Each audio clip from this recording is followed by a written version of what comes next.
Hi, this is Arthur Nicole Brown reciting, he texted what you doing only a few days later. These are the exact words that he texted me only a few days after your wedding. What you doing? He didn't show me or you any respect.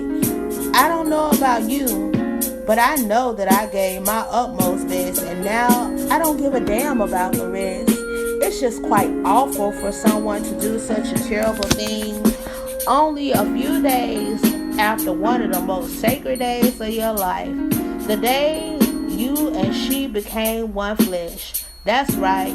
That's wrong. Which is right? Well, you made two decisions in the same week that will forever have a negative impact on your already messed up life. A text and vows both in the same week.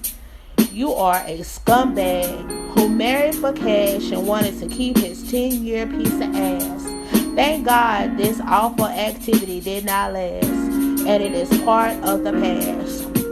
Again, ladies and gentlemen, this is He Texted What You Doing only a few days later. An excerpt from All About Slime, available worldwide at many online retailers. Thanks for listening. Have a wonderful, wonderful day.